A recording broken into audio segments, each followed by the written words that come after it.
اور اب تو خیر وہ میں ریٹائرمنٹ لے چکا ہوں. 3 سال تک کی بندی ہوتی ہے, 3 سے زیادہ ہو چکے ہیں. اب میں ویسے ہی کوئی شوق ایسا رکھتا نہیں ہوں. بہر جو کچھ دیکھنا ہوتا ہے ہم یوٹیوب کے اوپر وہ ویلاگس لگا کے دیکھ لیتے ہیں. ابھی وہ ہمارے کراچی کے مفتی صاحب ہیں بریلویوں کے, مفتی فضل حمدرد صاحب, وہ گئے ہوئے تھے عراق زیارتوں پہ, تو ہم نے ان کے ویلاگس دیکھ کے ایک ایک چیز دیکھ لی ہے. میرے لیے کافی سفیشینٹ ہے. باقی نماز میں تو ہم پڑھتے ہیں اللہم صلی علی محمد وعلی آل محمد. سلام آ رہا پہنچ رہے, یعنی پہنچ جانے کی خواہش نہیں ابھی. ظاہر ہے کہ اب سیکورٹی ایشوز ہیں اس کی وجہ سے. اچھا, خواہش کا معاملہ ہے, سیکورٹی ایشوز ہیں. حالانکہ مجھے یعنی ایران عراق کی طرف سے لوگ آئے بھی ہیں وہاں سے, ان کے گورنمنٹ لیول کے لوگ بھی, تو میں نے انہیں بھی ریفیوز کیا تھا. درست ہے. قرآن مجید کے بارے میں کہا جاتا ہے کہ ہر خشک و تر کا ذکر ہے. جب مختلف مذاہب کی بات کرتے ہیں تو ہمیں 3 سے 4 یا اس سے زیادہ 2 ملا لیں مذاہب کا ذکر ملتا ہے. کیا وجہ ہے کہ بدھ مت, ہندو مت, جن کی خود اپنی ایک تاریخ ہزاروں سال ہے, ان کا ذکر نہیں ہے؟ اور کیا صرف یہ مشرق وسطیٰ اور چند یہ جو قریب کے ممالک ہیں وہیں تک یہ انبیاء آئے, اور باقی اس امت کو جس طرح چین میں ایک بڑی ایک آبادی جو آج تو 1.5 ارب سے بھی زیادہ, اسی طرح انڈیا, یہاں پہ کیوں نہیں آیا انبیاء؟ آئے ہر جگہ. وَإِن مِّن أُمَّةٍ إِلَّا خَلَا فِيهَا نَذِيرٌ. کوئی امت ایسی نہیں گزری جس میں کوئی ڈر سنانے والا نہ آیا ہو. یہ تو واضح آیت ہے قرآن کی. اب رہ گیا کہ ہمارے علم میں تو قرآن میں ہے کہ ہم نے چند انبیاء کا ذکر آپ سے کر دیا, اکثر کا نہیں کیا. قرآن میں صرف 25 انبیاء کے نام آئے ہیں. مسند احمد میں حدیث ہے 1,24,000 پیغمبر ہیں, ان میں سے 315 رسول ہیں. تو 315 جو رسول ہیں نا, ان کا بھی ذکر قرآن میں نہیں آیا. ٹوٹل 25 انبیاء کا ہے. تو قرآن کب کہہ رہا ہے کہ ہم نے تمام انبیاء کا ذکر کیا؟ یہ جو ہر خشک و تر ہے نا, یہ اللہ نے اپنے علم کی بات کی ہے سورۃ الانعام میں, کہ زمین کی گہرائیوں میں کوئی دانہ نہیں پھوٹتا اور نہ کوئی پتا گرتا ہے خشکی میں نہ تری میں, مگر اللہ کے علم میں. یہ ہے بات, قرآن میں نہیں. وہ جو بڑی ہارڈ ڈسک ہے نا جس میں ہر چیز لکھی ہے, وہ قرآن نہیں ہے, وہ لوح محفوظ ہے. ایون قرآن بھی اس کا ایک حصہ ہے. بل ہوا قرآن مجید فی لوح محفوظ. لوح محفوظ اللہ کی بڑی ہارڈ ڈسک ہے جس میں سے قرآن بھی نازل ہوا, تورات بھی, زبور بھی, انجیل بھی, یہ سارا نالج اس میں ہے. رہ گیا قرآن, تو قرآن ڈاکٹرن میں تمام پیغمبروں کا ذکر کرتا ہے, ان کی تعلیمات کا, اور تمام مذاہب کا بھی ذکر ہے. دیکھیں دنیا میں جو بڑے بڑے اگر مذاہب ہیں, آپ ان کو لسٹ ڈاؤن کریں تو ایک خدا کا کانسیپٹ تو سب میں ہے نا, چاہے وہ جیوز ہوں, کرسچنز ہوں, مسلمز ہوں, تو اس کا بھی ذکر قرآن میں موجود. دوسرا جو یہ بت پرستی کا مذہب ہے, بتوں کی پرستش, اس حوالے سے بھی ڈسکشن موجود ہے. تیسرا اگر کوئی کہہ سکتے ہیں ایتھیسٹ, ڈینائل آف گاڈ, ان کے جوابات بھی قرآن میں دیے گئے ہیں. چوتھا یہ کہ خدا کو تو مانتے ہیں لیکن آخرت کا انکار کرتے ہیں کہ آخرت کوئی نہیں ہونے والی. تو ڈاکٹرن میں یہ 4 بڑے بڑے مذاہب جو دنیا میں ہیں, اگر آپ لسٹ ڈاؤن کریں گے نا تو دنیا کا ہر مذہب کسی نہ کسی کیٹیگری میں فال کرے گا. مثلا اگر آپ ہندوؤں کو لیں تو قرآن میں نہ بھی ذکر ہو, بت پرستی والے مذہب میں تو آتا ہے نا. اگر آپ سکھوں کو لیں, وہ قرآن میں کہیں فٹ نہ ہو, تب بھی اہل کتاب کا جو ایک سلسلہ ہے اس کے اندر تو فال کرتا ہے, کیونکہ وہ ہمارے نبی کو بھی مانتے ہیں, نبی علیہ السلام کو بھی وہ اوتار مانتے ہیں وہ. تو جتنے دنیا میں اس وقت مذاہب ہیں, کسی نہ کسی درجے میں وہ جو 4 بڑے بڑے اسکول آف تھاٹ آپ کہہ لیں یا مذاہب, ان میں فال کرتے ہیں. تو ڈاکٹرن تو قرآن میں موجود ہے. یہ جو جنت کی خوبیاں بیان کی, دودھ, شہد کی نہریں اور حوریں, اہل مغرب کے لیے کیا اٹریکشن ہے اس میں؟ اہل مغرب کے لیے اٹریکشن یہ ہونی چاہیے جو قرآن میں جگہ جگہ لکھا ہوا ہے کہ جنت میں ہر وہ چیز ہے جو تم چاہو گے. تو آپ ایک انجینئر ہونے کی حیثیت سے مجھ سے پوچھیں تو میرے لیے شاید اس سے بھی زیادہ اٹریکشن ان فزیکل لاز کے اوپر ہے جو ابھی تک انسانیت کو سمجھ نہیں آ رہے. دیکھیں آئنسٹائن نہ ہوتا تو ہمیں E=mc² تو سمجھ نہیں آنا تھا نا. آئنسٹائن سے پوچھے تو وہ بھی کئی ایسی باتیں بتائے گا کہ وہ مجھے اللہ ہی بتا سکتا ہے. تو ہم کب کہہ رہے ہیں کہ صرف دودھ, شہد اور اس کے اوپر ہی آنا ہے؟ قرآن بار بار کہہ رہا ہے ہر وہ چیز ہے جو تم چاہو گے. جو دنیا میں آپ کی خواہش پوری نہیں ہوئی وہ اللہ تعالیٰ جنت میں پوری کر دے گا.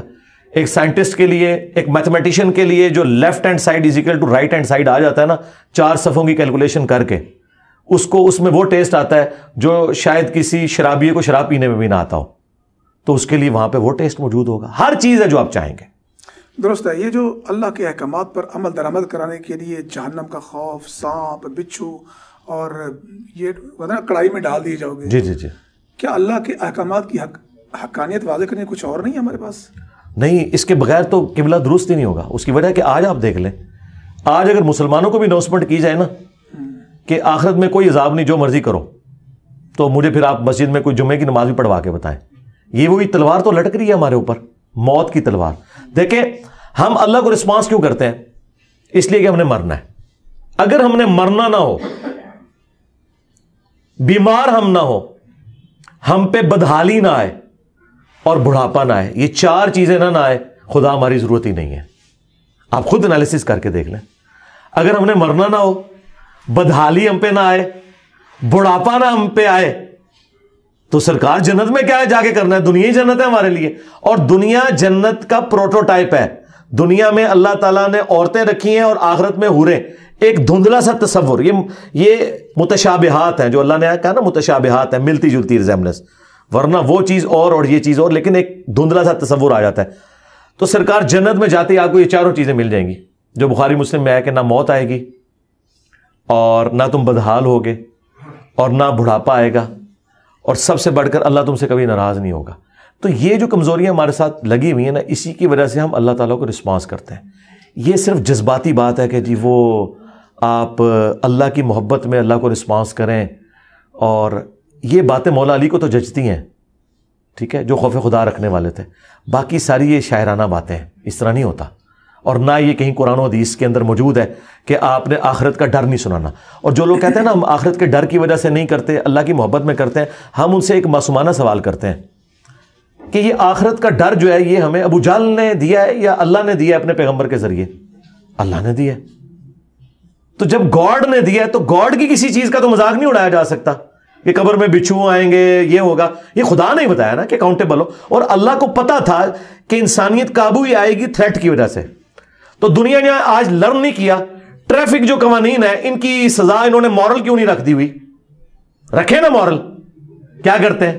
فائنینشیل پینلٹی ڈالتے ہیں, 2-3 بار ہو جائے لائسنس ہی کینسل ہو جائے گا, آپ گاڑی چلانے کے قابل نہیں رہیں گے. تو دنیا نے تو مان لیا ہے کہ سزا کے بغیر کسی کا قبلہ درست نہیں رہتا. یہ تو ہماری انسٹنکٹ کے اندر ہے.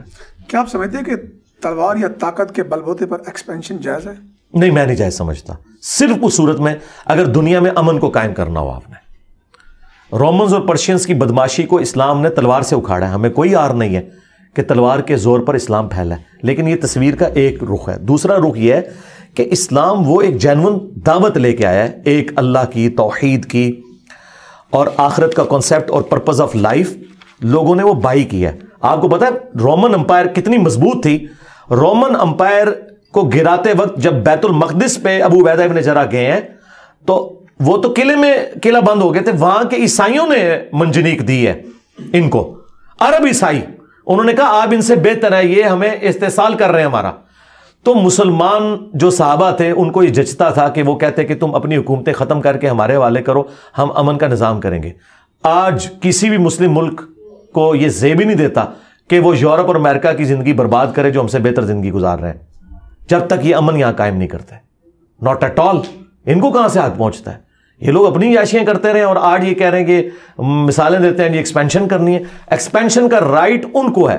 یعنی اگر امریکہ کی حکومت میرے پاس ہو اور میں وہاں پہ امن قائم کر لوں تو پھر امریکہ کو رائٹ ہے کہ وہ پاکستان کو کہے کہ بندے کا بچہ بن, ظلم کا نظام ختم کرو, جوڈیشری کو اپنی ٹھیک کرو. تنخواہیں لے رہے ہو 15-15 لاکھ اور کیسز پڑے ہوئے ہیں لاکھوں کے ساتھ سے, کس چیز کی تنخواہیں لے رہے ہو؟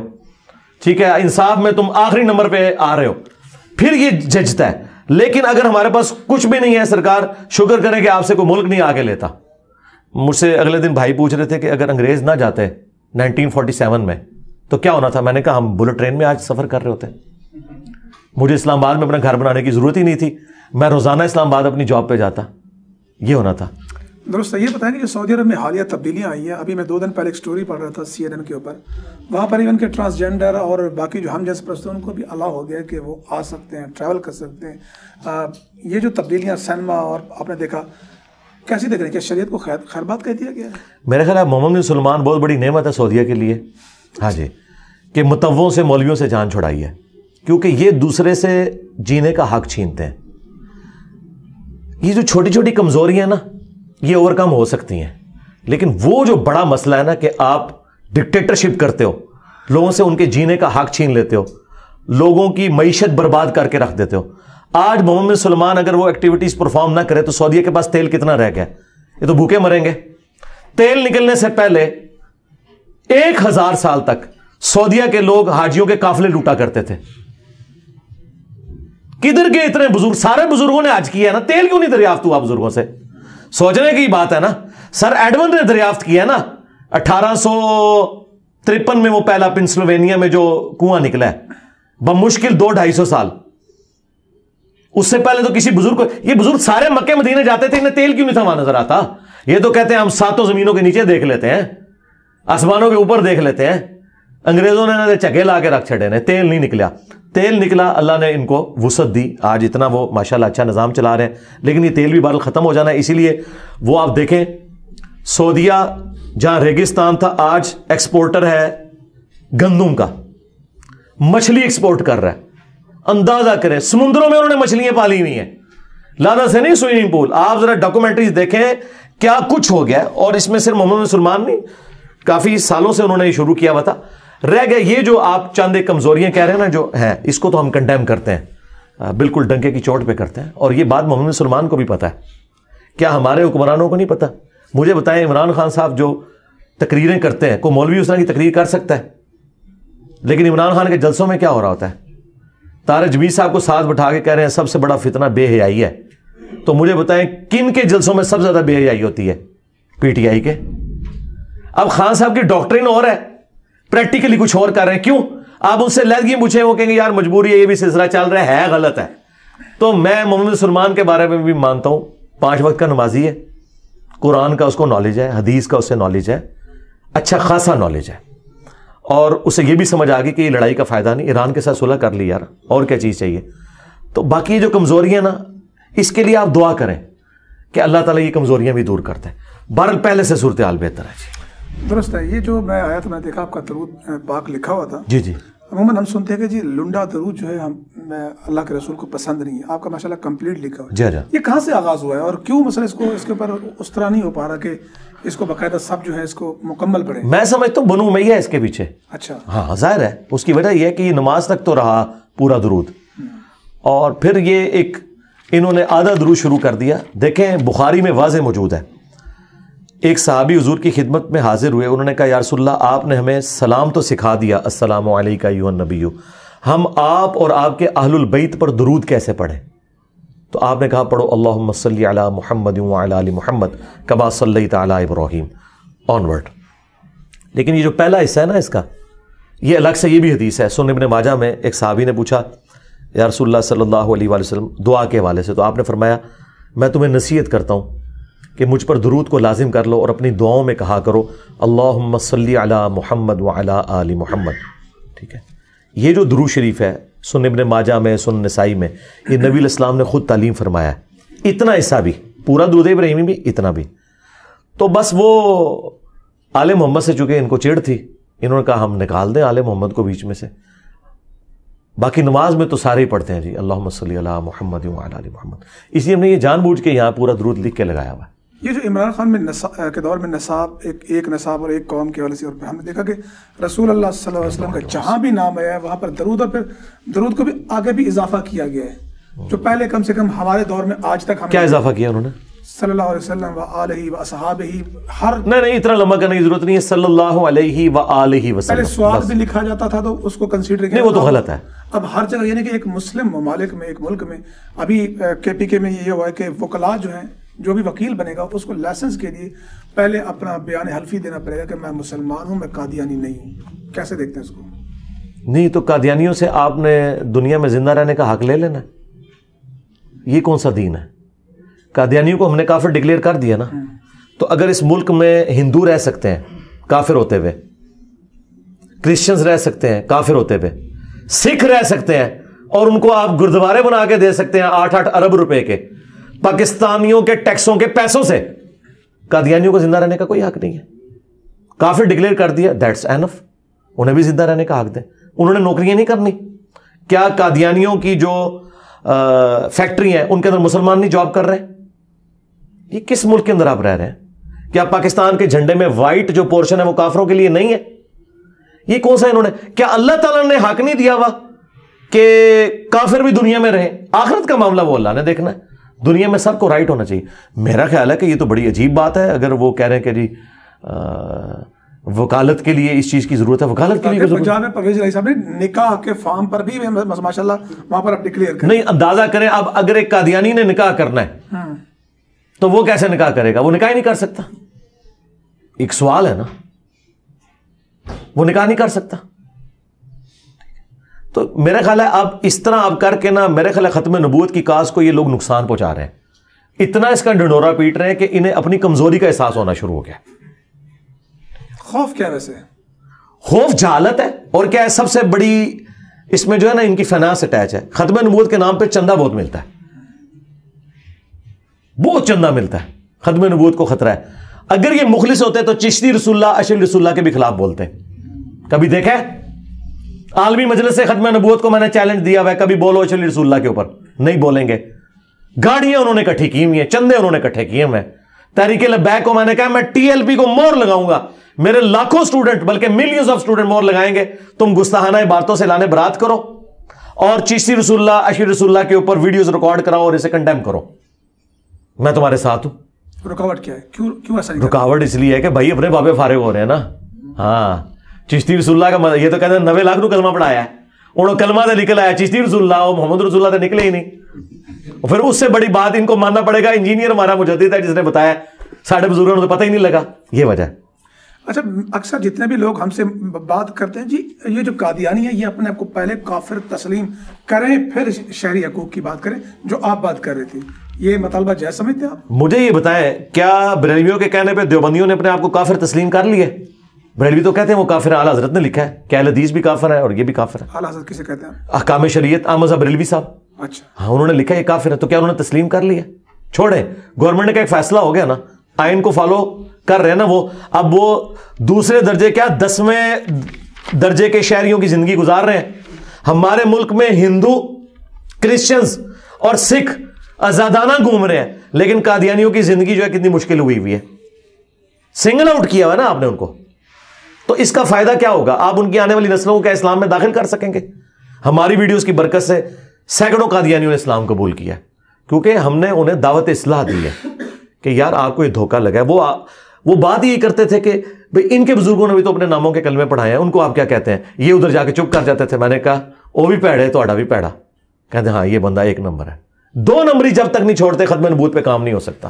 میرا خیال ہے اب آپ نا اپنے فارم پہ لکھوائیں کہ چشتی رسول اللہ کو ماننے والا, چھاپنے والا, اس کے حق میں مناظرے کرنے والا, اشرف تھانوی رسول اللہ کو ماننے والا, چھاپنے والا اور اس کے حق میں مناظرے کرنے والا. اب یہ نہیں ہے تب ان کا نکاح ہو, ان کے ساتھ یہ ہونا چاہیے. اور میں ان کو کہہ رہا ہوں اللہ کا شکر ادا کرو کہ 73 میں انجینئر نہیں تھا, ورنہ تہاڈا پتہ بھی کٹ جانا سی نال ہی. خالی قادیانیاں نے نہیں سی فارغ ہونا, تسی بھی فارغ ہونا سی, یا تسی اپنے بابیاں نو اعلان برات کر دینا سی. یہ جو بات پہ فتوے آ جاتے ہیں تکفیر کی اصل بنیاد کیا ہے جس کو ختم کیا جائے تو یہ ملک آگے بڑھ سکتا ہے؟ تکفیر کی بنیاد یہ ہے کہ سب سے پہلے جی مولویوں کو اکٹھا کر کے ویٹیکن سٹی کو بنائے پاکستان کے اندر, اور اس میں ان کو قید کرتے ہیں. اس کے بغیر کوئی چارہ نہیں ہے. یورپ بھی جب تک یرغمال رہا نا مولویوں کے, یعنی اپنے پادریوں کے, اس نے ترقی نہیں کی ہے.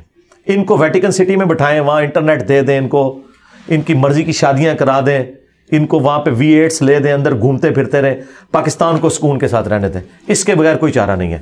مسجدیں گورنمنٹ اپنے اختیار میں لے لے اور گورنمنٹ ڈیسائیڈ کرے, قرآن و سنت سے تعلیمات بتائی جائے. That's all. جس طرح کہ سرکاری اداروں میں ہوتا ہے, سرکاری اداروں میں تو تقریب ہی نہیں ہوتی جمعے کی. آپ کو پتا ہے ہمارے اٹامی انرجی کے اداروں میں ہزاروں کا مجمع جمعہ پڑتا ہے, ڈائریکٹ عربی کا خطبہ ہوتا ہے. اردو کا کرنا ہے, لکھا ہوا ہے جیسا سعودیہ میں آتا ہے, ملیشیا میں بھی حکومت کے انڈر. جب تک ویٹیکن سٹی نہیں بنتا, اور یہ بھی میں اس لیے ویسے میرے اختیار میں ہو نا تو میں انہیں جنت میں ہی پہنچا دوں ان کے اوپر مقدمے دائر کر کے, لیکن میں ان کے لیے کہہ رہا ہوں کہ ان کے لیے کوئی ایک سٹی بنا دیں, کوئی ناردرن ایریا میں, سارے مولویوں کو وہاں اکٹھا کر کے بھیج دیں. یا دوسرا یہ ہے کہ انہیں بوئنگ 747 پہ بٹھائیں اور پائلٹ کو کہ نیچے اتر جائے اور یہ یا غوث کہہ کے اپنا جہاز لینڈ کروا لیں, سمپل. یا بحری جہاز میں بٹھائیں, یا غوث کے یا عبد القادر جیلانی کے, اور اپنے آپ کو بچا لیں. اس کے بغیر کوئی چارہ نہیں ہے جی. بہت شکریہ انجینئر محمد علی مرزا صاحب, جزاک اللہ خیر. ہم نے تقریباً آپ تو تھک گئے ہیں یار جو ہم نے کیے, اور آپ کی بات سامنے رکھی, اور بہت ساری چیزیں جو ہے جو اگر کوئی سوال رہ گیا ہو تو بعد میں سوال کی صورت میں پیش کر سکتے ہیں. ٹھیک ہے انشاءاللہ. مجھے اور انجینئر محمد علی مرزا صاحب کو اجازت دیجیے. اللہ حافظ. جزاک اللہ جی.